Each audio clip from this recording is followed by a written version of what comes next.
جو مقام صحابیت پر ٹھہرتے تھے لیکن کبھی کبھار زیارت کے لیے آتے تھے۔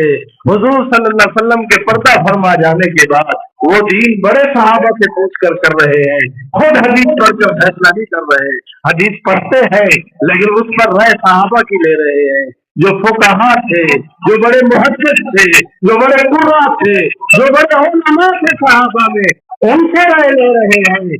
اس حدیث کا مفہوم ہمیں سمجھائیے، اس حدیث کا مطلب ہمیں سمجھائیے، اس حدیث سے کیا حکم عکس ہو رہا ہے ہمیں بتائیے۔ صحابہ بڑے صحابہ سے پوچھ رہے ہیں، یہ 14ویں صدی میں بیٹھ کر کہہ رہا ہے مجھے کوئی ضرورت نہیں ہے حدیث پڑھنے کی، قرآن پڑھو، ترجمہ کرو، بات سمجھ آ گئی۔